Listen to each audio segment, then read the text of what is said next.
For wanting to listen to me today and do hope you enjoy what we're going to look at today. What I'm going to do is I'm going to introduce myself a little bit, just so you know who Sarah Davey is, a little bit about me. I'm going to talk a little bit about how I came to be writing, to do my writing, and some of the challenges along the way.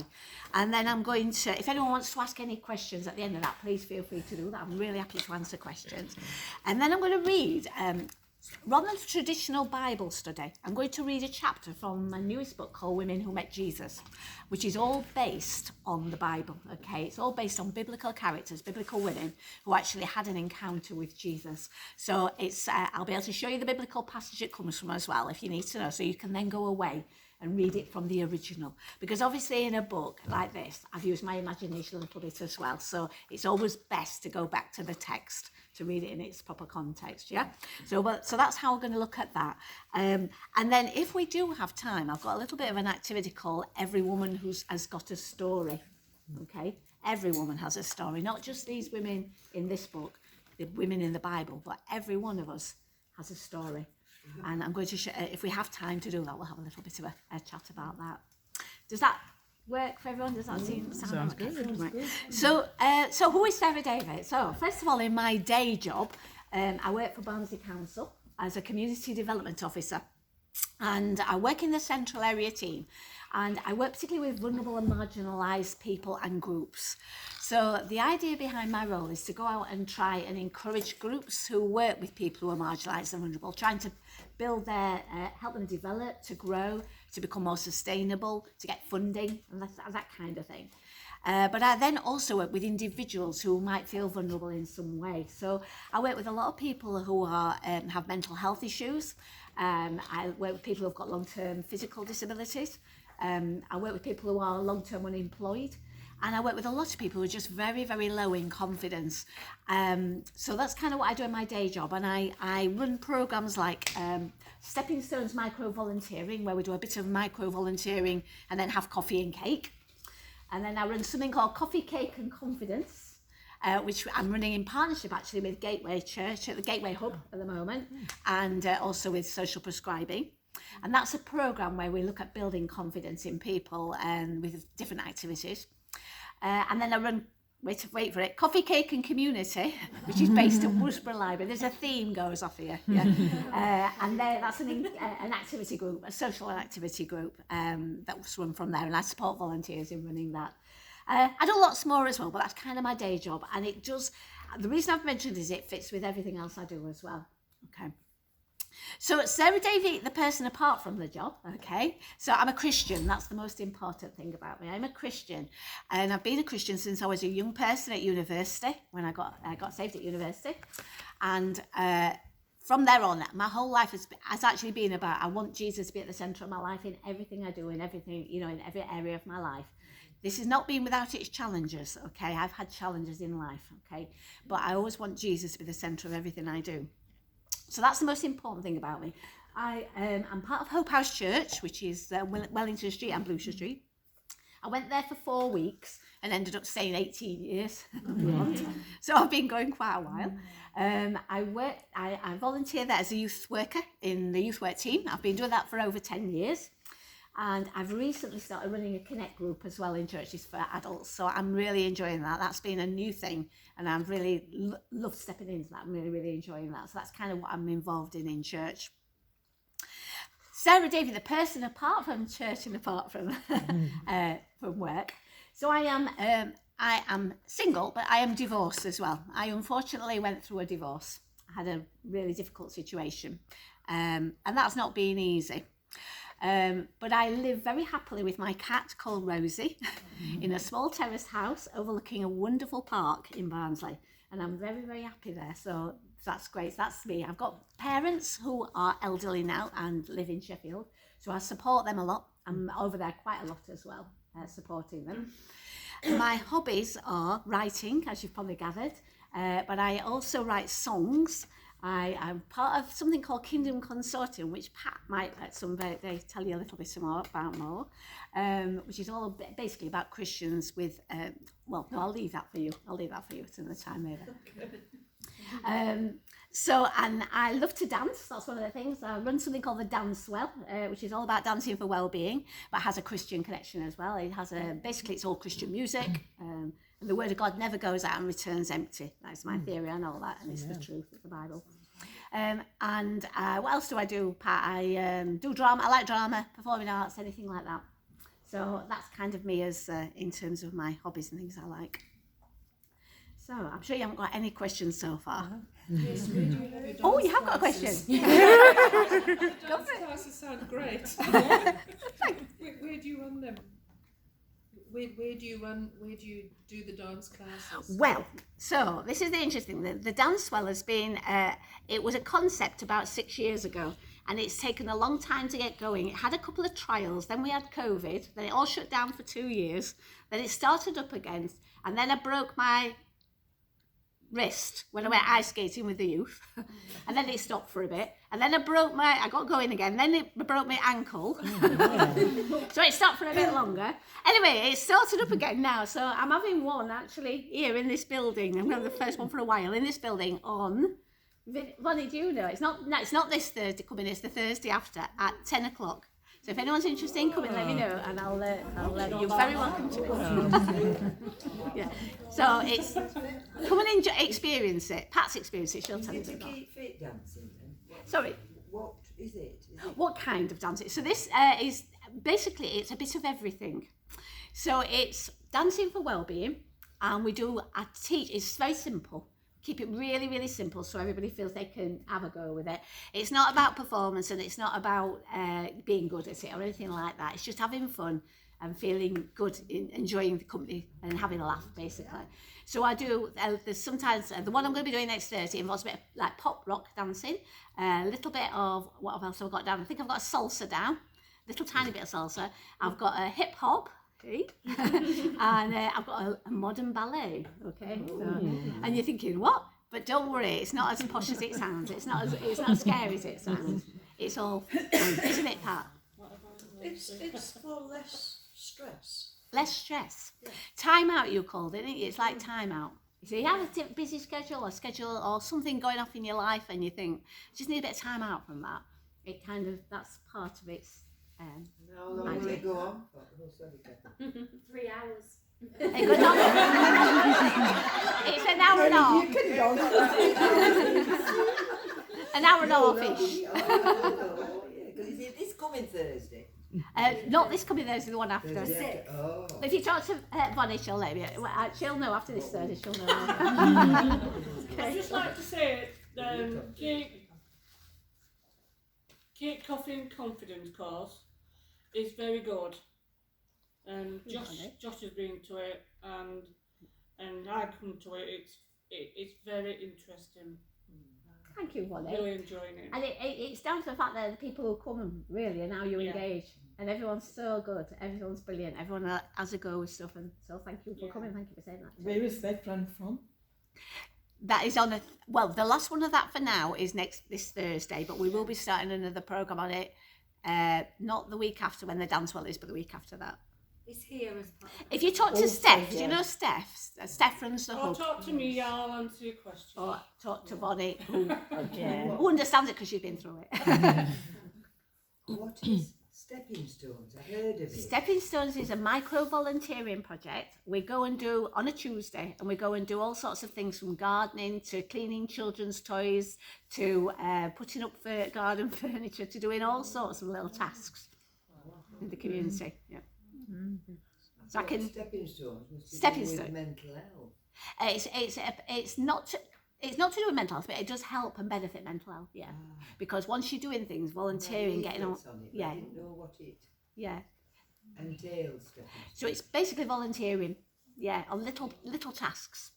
Yeah, every week. But I'm happy to talk to you afterwards if you want to find out a bit more. I can give you my number. I can give you my work number for that bit if you want to, and then you can. I'm quite happy to let you know a bit more. Thanks, Christine. Some good questions here. Thank you very much. So how did I come to write then? That's the next question. How did I get into this writing? Well, I think it started when it apparently started when I was a baby. Now, You know, you've heard of, was it Beethoven or somebody anyway? He got to a piano, they sat him down as a baby and he started playing a symphony. Was it? Don't know, somebody. Well, it wasn't quite like that. But my auntie Emily used to babysit for me and my brother when my mum and dad went out on a Saturday. And every time that they came back, she'd go, "Oh, Sarah's been writing poems on the potty again." So, which I think is a great title for a book, actually, Poems on the Potty. So you never know, I might be next one. But I don't know what she saw in me, what I said. I was obviously not writing them, I wasn't that advanced. But some unintelligible speech sounded like a poem, I'm not really sure. So that's when I started writing. And then my first song was written when I was 6 years old. And I know that because I found an old Bible that my grandparents had given me. And in the front of the Bible, there was that song. It was called Let the Bells Ring. And it was my first song, age 6. Okay. And I later on, as an adult, wrote another version of Let the Bells Ring. I'm still not sure which is the best. But I think my 6-year-old self inspired the adult version. So that was my first attempt at a song. And then as a teenager, I still had a desire to write. But I didn't really have anything to write about. I had no life experience. So I'm going to tell you 3 cheesy things from my teenage writing years. Really, really, really, really cheesy, okay? So the first one was me and my friend went on a holiday with my mum and dad to a holiday camp. And there was this holiday entertainer who had the most beautiful blue eyes. So I wrote a song and it was called Blue-Eyed Boy. And I don't know if the one called Brown-Eyed Girl followed mine or I don't know, maybe I should play that one as well. But yes, it was really, really, really, really cheesy. So that's my first cheesy song. And then at the same holiday camp, there was a talent contest. So we wrote a song called Traveller's Rest, which sounds like a pub. I can't remember exactly what it was. It was a story of a journey, I think. And I was going to sing and play guitar, and my friend was going to sing as well. But she didn't know the words very well, because it was mainly me that had written it. But we got on this stage and we had this microphone right on a stand here. And we started to sing the song, but it was a very dodgy microphone. And all it would do is every time it would suddenly move like this to this side. So the whole of the song was the microphone moving like that, and my friend going, so it was in front of me, so nobody could hear me. And anyway, it's got a long story short. We didn't win or come even anywhere near in the talent contest, as you would imagine. But we did get a massive round of applause for the way we managed the microphone. So that song, I don't know, they clapped something, so I don't know. And then my kind of writing career kind of just went on hold, really, until I was an adult. And when I was an adult, I started writing again because by that point I'd got some life experience. Things had happened. I'd been in a marriage that had failed. I was the one who would never, ever have got divorced out of all my friends. That would never have happened. That just wasn't me. I understood more. It was like my ex-husband had quite a lot of issues, different kind of issues around all sorts of things, but that actually gave me fodder for writing as well, because it gave me an understanding of some of the issues that people face, and also how, if you're with somebody who's vulnerable, that can often make you very vulnerable as well. So if you support people with mental health issues closely, then it does start to and can start to affect your own mental health. If you support someone who's got, an alcohol addiction or anything like that, that can affect you, or a gambling addiction or anything like that, that can affects your life. And so I had quite a few experiences in my life that I started to really have to come to terms with and understand and learn to manage and ask God. I prayed throughout, and God opened up ways and helped me in all different kinds of situations. But what it did do was it gave me fodder for writing. It gave me experience to put down. And I think my first books were all about therapy for me, really, in a sense. It was me exploring some of these things. So the first one I actually wrote and self-published was this one. It was very plain, because I'd found a self-publishing firm that you could pay and as you go and do a book. And it was called The Story of Indy and Deb. And it was very character-driven. It was meant to be, this sounds a bit ambitious, it's like a modern Pilgrim's Progress. So it was nothing like as good as that one, but like Pilgrim's Progress, if you've read it, it's got characters with names that represent something about their characters and their experience. That's the same in this book in a sense, because Indy was named after independence, because he was a very independent character, did things his own way, only going to go his own way, And Depp was always dependent on everybody else to do everything for him, took no responsibility. Indy had a wife called Needy. So it speaks for itself, but she had a lot of unmet needs. They had a daughter called Pleaser, trying to please people all the time. Pleaser had a husband or a boyfriend called Blue, who struggled with depression. So there were all these people, all these different themes came out through these characters in this story as they struggled to find their way on their journey through life, trying to find the purpose of life, okay? So most of my books have very strong characters in them, whatever they are, just to try, most of the novels, as they try, which look at issues as well, but through the characters. Okay, so you'll find, if you ever read anything, you'll find that happens. So that's the story of Indy and Depp. So I didn't just do novels. I do, the next book I got self-published was called Look Up. And this was around a guide for Christians fighting depression, anxiety and stress. And again, this is a non-fiction book, this one. And it's got what I felt God shared through struggling with anxiety around some of the issues that I'd experienced. And it helped me. And then it took me a long time to publish it because I think I started it in something like, I finally got it done in 2021, but I'd been doing it since 2013 because I got it done. And then it sat on the shelf for ages. And eventually I picked it up again and got it sorted. And I'm glad I did because I've had quite a few comments on that one. So I'm really that it's been helpful to people. So that was that one. And then in COVID, I wrote a couple to try and, COVID was a weird time, wasn't it? Such a weird time. Did anybody understand COVID? So I wrote a couple of books, a couple of adventure novels to try and start to understand COVID a bit, what was going on. So these adventure novels were, again, character-led, brought in themes like mental health, addiction, and all sorts of other things, but yet they were in an adventure, and it did explore some of the issues around COVID, okay, in those. Also had a bit of potential end times theology in it as well, if you're into that kind of thing. Okay, so that was that one. And then after COVID, I wrote something called The Compassion Room. And The Compassion Room is about 4 women who feel they've lost their compassion. And it's a novel, this one, and it says they started to explore.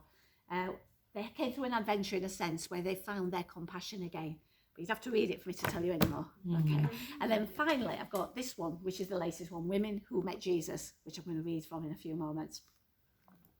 So that's just give you a brief overview of some of the books that I've written. I've had some others. I've got about 500 in process.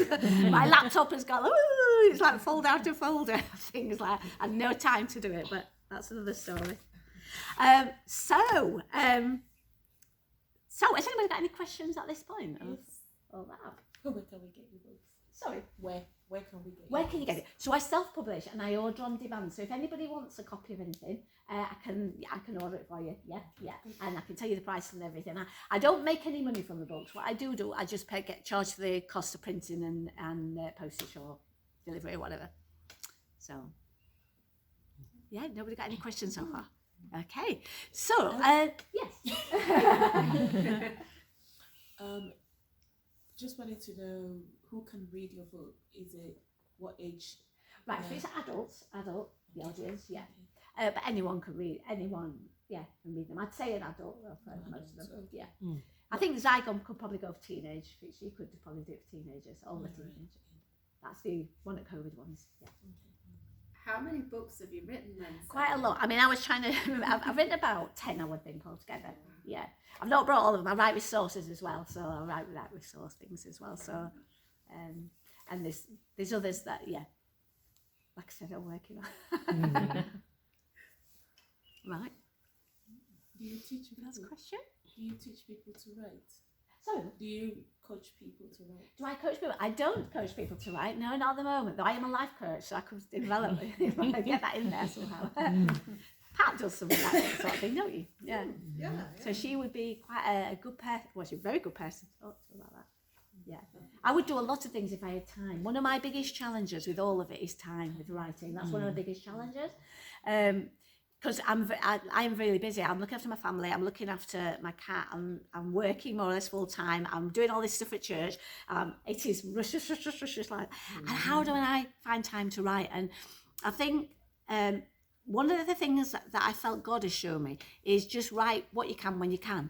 And so what I've been doing is I've got an idea for a book. And so I'm walking along or doing something and I get an idea for that book. So I email myself with the heading and email myself. Oh, email myself that minute. So when I've got a minute, and then when I've got an hour, I might come back to that thing. I might pull all together and put it into a document. So I've got all those thoughts in a document.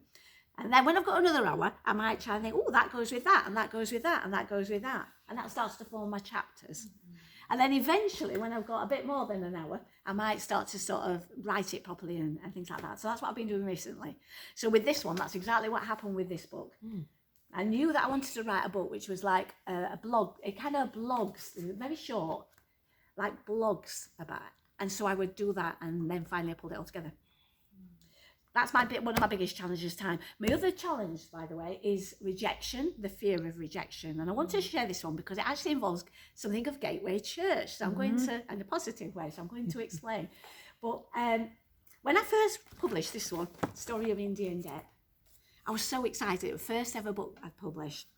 I went out and I ordered 30 copies, which cost me 300 quid that I didn't have, but I decided it's worth it because I've written a book. I've managed to do it, thank you God. So I bought that book and I gave it out to 30 people and waited for response and waited for response and waited for response. A couple of people, like a friend, a really good friend, told me about it, gave some response from one other person, but about 28 other people gave no response. And if you're a creative of any kind, you know what that will feel like. Oh, if you're anybody, actually, you probably know what that feels like. And I started to feel, oh, it must be rubbish. It must be rubbish. They daren't tell me. That's why I ain't got a response. Maybe I'm not meant to write. Maybe I've got it all wrong. So I did a stupid thing. I sent out an evaluation form to everybody. I regret this. And say, thank you for reading my book. Would you please answer these questions? What did you like about it? What would you improve about it, etc.? Again, nothing back. Just one person. That was my boss. And I'm like, I think he felt he had to do it. I was thinking, what's going on? And I had to overcome that fear that this was rubbish. And in the end, God just said, just leave it with me, really. Just leave it with me. Don't worry about it. Keep writing. So I kept writing, but kept writing under the radar a bit then. Not really sure. Self-doubt had crept in a lot. And I was also writing blogs at the time as well. I write quite a lot of blogs on Facebook. And I'd had some really good responses to those. And then I went through a period where I got no response. Nobody put even a like, let alone a heart, anything. And I'm like, must be rubbish. Oh, self-doubt again. No, I might as well give this up. And then, this is where Gateway comes in. So I went to an event with work at the bus station. And I was in the bus station with a stall. And just over there was Jonathan from CAP. And he had his stall over there. And in a quiet moment, he came over to say hello, as you do, and have a chat. And he said, how are you doing? All right, how are you doing? Yeah, fine. And then he said to me, this is on the day I was about to give up the blogs forever and the writing. He said, oh, by the way, he said, oh, thanks so much for doing those blogs. I get people coming up all the time and saying how helpful those blogs are. You must keep doing that. And it was almost like God saying, wait, what God saying through him. He doesn't know that, so feel free to tell him. But it's really important if you ever, you never know what you say that might help someone. And so I carried on. That was really important. But it's still something I struggle with, that fear of rejection. But I'm not going to let it stop me writing. But you do. You're creative. You do worry. You do need feedback. So, yeah. So I'm now looking, I've not asked Pat yet, but she's one of my friends, so one for 5 faithful friends, and I'm looking for 5 faithful friends who will review my books, who want to do it, who I'm not forcing by giving them evaluation forms, things like that, but I'm learning from that, so I'm always a learner. So that's one of my biggest challenges. Sorry, that came all from your question, it had nothing to do with your question.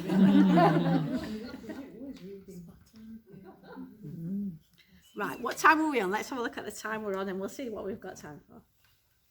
Okay, would you like to hear a bit of the new book? Yes. Okay, so this book then, it's about 12 women, all from the Bible in the New Testament, who had some sort of encounter with Jesus that would change their lives. I'm reading from the back here, by the way. They're all based on the Bible passage. Okay, so like I say, I would encourage you to read the Bible passage because I put my imagination into these as well. Okay, and I'm going to read one to you called The Kick, which is based on Luke 1. And it's based on a lady called Elizabeth in Luke 1. Okay, It's written from her point of view, so I'm going to say it as if I can say, it's Elizabeth, yeah? Okay.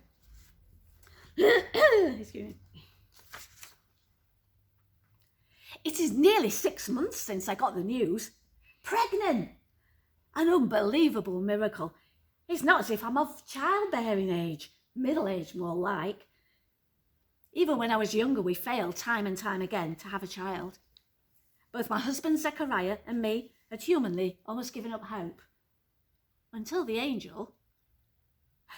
Not everyone believes in angels, but I do, without a doubt. This angel came with a message from God. I was to have a child at my age. The angel told my husband that his prayers had been heard and they were being answered. My husband, as usual, asked for proof. He always asks for proof about things, and the angel gave him proof in a way he'd not expected. He's been unable to speak since because of his unbelief until the day our baby is born. It's a very quiet house. Too quiet, really. Although I'm very excited, I've been in seclusion for more than 5 months. No one visits. There are other pregnant ladies in my village, but they are all decades younger than me. They smile if they pass my window, but I do wonder what they're really thinking. What's she doing having a child at her age? Will she have enough energy to run around after that child? Friends of my own age are pleased for me. They're old now and well past the age of bringing up children. They don't really know how to handle it. But I am beyond pleased for my condition. I am ecstatic. No longer haunted by that terrible word that they throw at childless women. Barren. It's too much for a woman to take. The embarrassment, the shame, the failure to provide an heir. I cling on to this wonderful hope that grows within me, whatever anyone thinks or says. Sometimes, though, I just wish someone would visit. My one concern is that I've never felt my baby kick. Not once. Back in society before my pregnancy, I was invited to lay my hand on many tummies to feel the kick. It was exciting for the mother and all her friends, and proof that the baby was alive and well and getting ready to enter the world in a relatively short period of time. Yeah, I've never felt a kick or a movement of any kind. The only thing I can hold on to is faith in God's promise that I will have a son and that he will have a special job to do. Suddenly, there's a commotion from outside. The dogs are barking and the chickens squawking. I know it can't be my husband as he's out for the day. Cautiously, I peer out of the window and see a horse trekking down the dirty track. There is a woman sitting on the horse. Can't make out who it is. I go to stand at the open door and wait for the woman to climb down from the horse. As she turns to face me, I see that she's also pregnant. My eyes squint in the sunlight to see if I can recognise her. Looks like Mary. Nah, Mary isn't married yet. It can't be, unless... My thoughts race. Surely she and Joseph didn't consummate their relationship early, did they? It just wasn't done. Oh, what if it wasn't Joseph's baby and Mary's run away in shame? What if she's been raped by a stranger? What am I going to say? What's she going to need from me? I force myself to breathe and go back inside, leaving the door open. A few minutes pass, and then I hear footsteps climbing the wooden steps up to the porch. Then a voice rings out. It is Mary's voice. Elizabeth! At that very moment, my baby kicks. In fact, it is so much more than a kick. It feels like it's leaping inside me. I don't know what's happening, but suddenly it all becomes clear as the Holy Spirit tells me. It fills me. I know exactly what to say. Blessed are you among women, and blessed is the child you will bear. As soon as I heard your greeting, the baby in my womb leapt for joy. 2 women, 2 pregnant women, 2 pregnant women who have become pregnant through miracles, 2 pregnant women with promises from God. 2 pregnant women who are to bear children who will in some way change the whole world for the better. My child to be the messenger, Mary's child to be the saviour of the world. That's that one. There you go. So that is give you an idea. and then within each section there's like a little message that I pull out. So I'll do you the message on that one, but you can take what you want from it and whatever you feel God says to you, if he says something to you for it. And this is the message that I kind of pulled out from it. Do you need a kick? A kick to remind you of God's promises to you? It may be that once upon a time someone gave you a prophetic word and you absolutely knew it was from God. Yet time has gone on and nothing seems to have happened. And even though the word is firmly planted in you, there is no evidence of its fulfillment. You can't even feel the baby kick. You might have begun to wonder if you got it wrong or misunderstood the prophecy or the promise you were given. You might have taken a road called Plan B, thinking that Plan A is not going to materialise. On the other hand, you might still be clinging on to the promise, trying to trust God, even though it feels that the season for this promise is long since gone. The message is that if God promises something, he will bring it to pass in his time. It might not be the normal human season for that event or activity, but God's seasons are different to ours. Sometimes there's a waiting period where God has to do what he has to do. It might be something in our character he needs to develop, something that needs to change in us.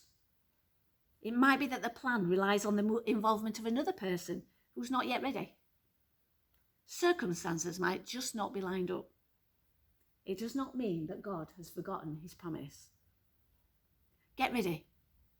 Nurture the baby even though nobody sees it. Even though no one acknowledges it. Even if people laugh at the idea. Even if people like the idea but have someone else in mind to do it. God has given you this promise and vision. He will fulfill it. Babies take 9 months to develop in the womb, a time for preparation for the outside. Every part formed intricately. Every now and again they will kick you to let you know they're still there. But when they're ready to face the world, they will tell you. They will get into position and the floodwaters will break. Hold on to the promise God has given you. It is in preparation for its fulfillment. Wait for the kick. It's coming.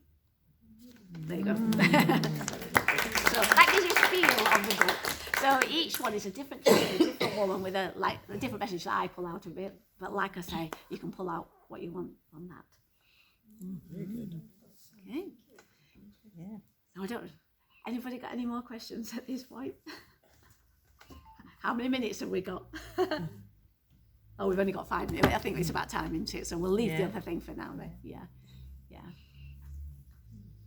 I think the other thing I was going to do with you was something that every woman has got a story. It was a bit of an activity. But it's not just the women in the Bible who have a story. We all have a story. We all have a story to tell. And our story is special and unique. And I think often sharing our story with other people, especially people who are not Christians, can help them to start to make sense of who God is a bit and what God has done for us. And it can get them to start asking questions. Because often it's very hard if we are Christians to share our faith. It's really hard. How do I start? What do I say? I don't know what to do. I feel like I'm being too religious. I didn't know the words.